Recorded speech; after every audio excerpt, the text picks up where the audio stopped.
تو ان ملکوں میں اگرچہ وہاں یہودیوں کی کثرت تھی، عیسائیوں کی کثرت تھی، غیر مسلموں کی کثرت تھی، ان ملکوں نے باضابطہ طور پر یہ قانون نافذ کیا تھا جس کے گھر بچہ پیدا ہوگا اس کا ختنہ ضروری ہوگا۔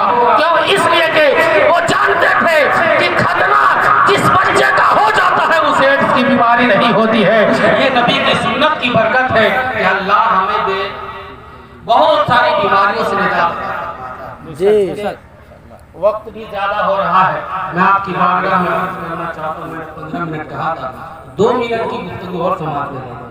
یہ محبت کیا چیز ہے؟ ذرا محبت سے بولیے سبحان اللہ۔ اگر میں آپ کو کہوں مولانا صاحب، یہ حضرت مولانا اسحاق صاحب اپنی بڑائی بیان کریں گے، آپ 1 منٹ سننا پسند نہیں کریں گے، ہم اپنی بڑائی بولیں گے، آپ 1 منٹ سننا پسند نہیں کریں گے۔ یہ تو نبی کی محبت ہی ہے نا۔ آپ کب سے نبی کا ذکر سن رہے ہیں، بھوک بھی لگی ہے مگر اس کا اظہار نہیں ہونے دیتے۔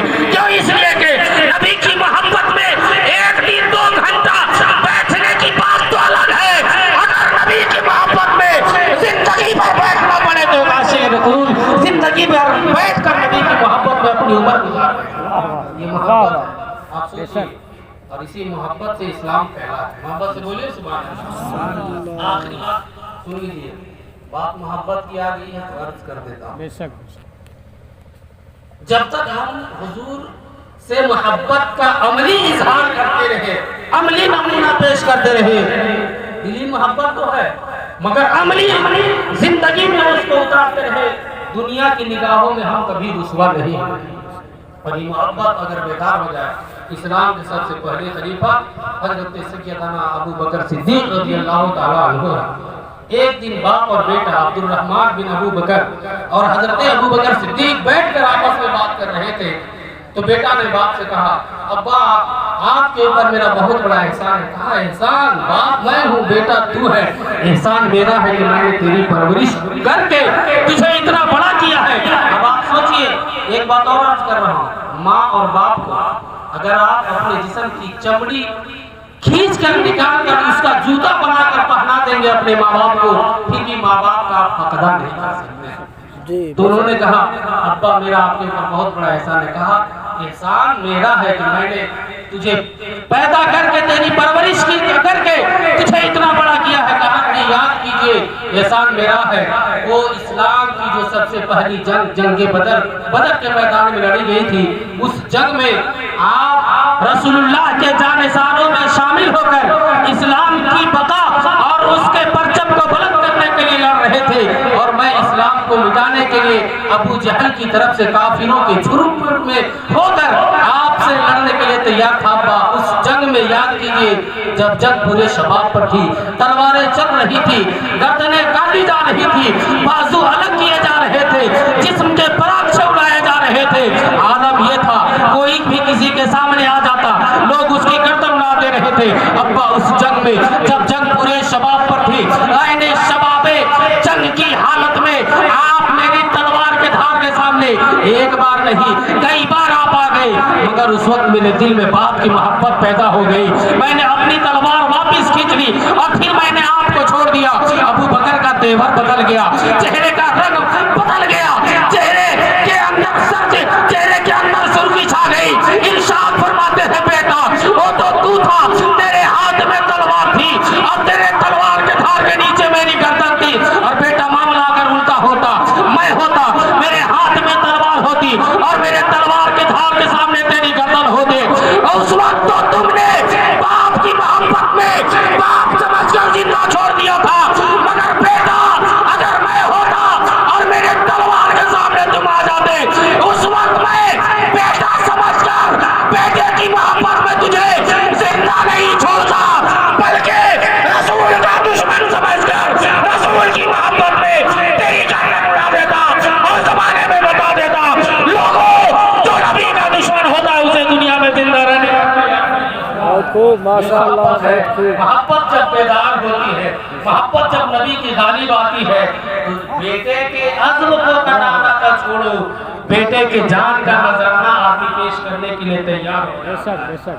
بہت قل ان کنتم تحبون اللہ فاتبعونی یحببکم اللہ۔ محبوب آپ کہہ دیجئے ذرا محبت سے بولیے سبحان اللہ۔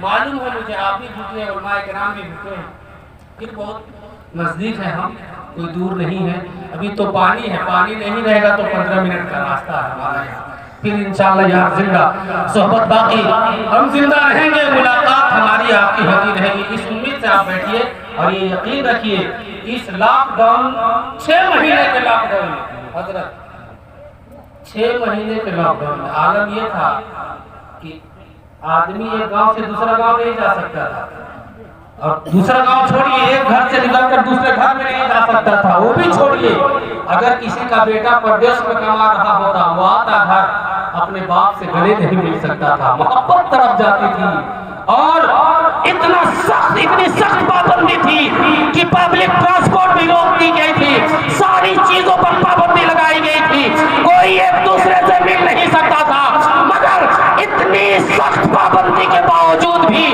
جہاں ساری چیزیں بند ہو گئی، اس مالک نے ہمارا رزق بند نہیں کیا ہے، بلکہ ہمیں ویسے ہی وہ لاک ڈاؤن میں کھانا دیتا رہا جیسے وہ لاک ڈاؤن سے پہلے دیتا رہا ہے۔ آپ جس کی محبت میں بیٹھے ہیں، اس ایمان کے ساتھ بیٹھے ہیں کہ جس مالک نے اتنا دن ہمیں بھوکا نہیں رکھا لاک ڈاؤن میں، آج بھی بھوکا نہیں رکھے گا، یار زندہ صحبت باقی۔